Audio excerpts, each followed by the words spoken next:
So surprisingly, Justice League Crisis on Infinite Earths Part 3 is actually pretty damn epic, and I am really surprised by this because the Tomorrowverse thus far has been pretty hit or miss, and the first two parts of the Crisis on Infinite Earths event from this trilogy's perspective have also been on the weaker side, whereas this one is actually everything that you have come to know and love from the DC AMU prior to all of the Tomorrowverse movies.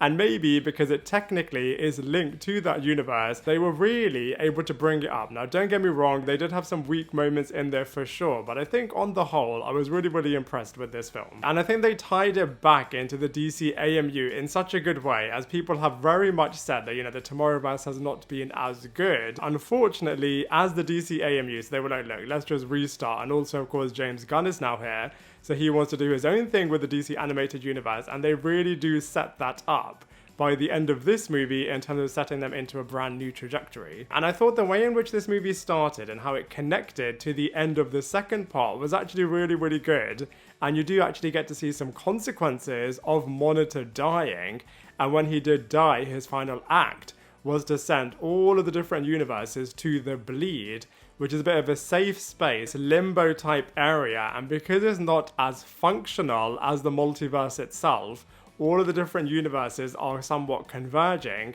and are really unstable and unreliable. And what I really appreciated is that even though there were multiversal characters, in this mix, predominantly, they were actually focusing on the Tomorrowverse characters. In particular, I love the fact that they were focusing on Lex Luthor from the Tomorrowverse, and in the beginning, you are thinking that he's a bit of an evil guy because he reveals the location of the bleed to Anti-Monitor, so then he is able to rip into it and destroy all of the different Earths one by one. But then you realize that actually Lex Luthor is on the good people's side because he is only doing this so that they are able to gather a lot of data to allow them to ultimately stop Anti-Monitor once and for all. And I thought it was really clever. The cherry on the top, which really does define the Lex Luthor character, is the fact that he just hates Superman at all costs. And so he was like, look, the way in which we can ultimately defeat Anti-Monitor is by Superman making the ultimate sacrifice. So I thought they actually did Lex Luthor really well here. Going back to the universes merging, I didn't really like the fact that there were dinosaurs here or Nazi characters here with Batman Rogue Gallery powers. I feel like both of those aspects did not need to be there.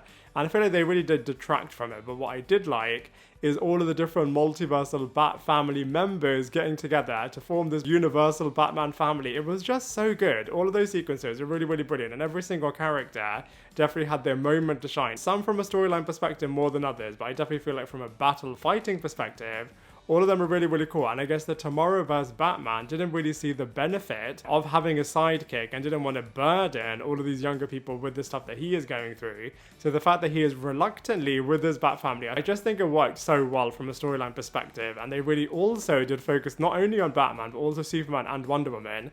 And speaking first of Superman, I thought it was really powerful actually, incredibly emotional, how they were able to reenact that epic sequence of Superman holding Supergirl's dead body and just letting out that mega scream, which really does pull on your heartstrings, as obviously Supergirl feels like she needs to take this sacrifice and burden on because of the fact that she blames herself for defeating Monitor, even though it wasn't really her doing it because Psycho Pirate was manipulating her so much. But the way in which she ultimately did defeat that variant of the Anti-Monitor was pretty epic. And I loved the way in which they continued the Constantine character from the DC AMU in such a cool way, and I feel like Barry Allen is such an integral character as far as all of the multiversal storylines go.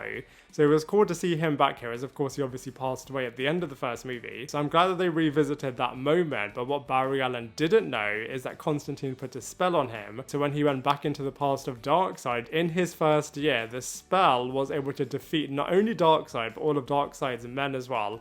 And I think it was really interesting how because of this, this is actually the action that set about the entire multiverse being created in the first place. And actually Darkseid is needed in order to balance out the force from a Star Wars perspective in terms of balancing out both good and evil. And Wonder Woman making the ultimate sacrifice of sacrificing her immortality in order to create the machine that is allowing them to finally have everything resolved, which you do actually see in the post-credits somewhat scene, that actually in this new Earth she doesn't have her immortality. And I think the ending was actually pretty clever in terms of the essences of all of these different characters will now go into their prime versions on this prime Earth, which is clearly going to be the new Earth for James Gunn's DCU. But of course, Question and Constantine decide not to go and decide to walk away with Spectre. I know a lot of people are questioning whether or not this means Question and Constantine are actually going to be in this new Prime Earth. I actually feel like they will be, as they are such integral DC characters, but the essences of these particular variants will not be transferred like it was with the other characters. Any multiversal project needs to have some cameos, and they have just done so many DC multiversal things.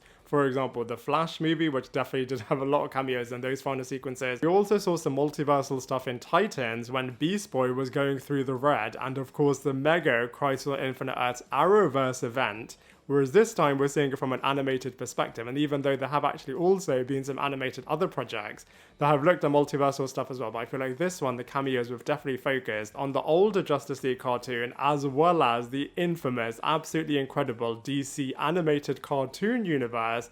And of course we were focusing here on Kevin Conroy's brilliant portrayal as Batman, and of course Mark Hamill as the Joker. I absolutely loved it that they had a little bit of a nice send-off. And speaking of the Joker, I feel like they definitely could have focused a little bit more on other villains outside of Lex Luthor. I know the Joker had a couple of funny sequences, but he could have just done more from the Tomorrowverse perspective. But all in all, like I said, Justice League Crisis on Infinite Earths was actually really, really good. I feel like Part 3 just wrapped everything up in such a brilliant way, and I just cannot wait to see what they're going to be doing in the future. But as far as this movie is concerned, I thought it was absolutely brilliant, and so for all of those reasons, I'm going to give it a solid 7.5 out of 10.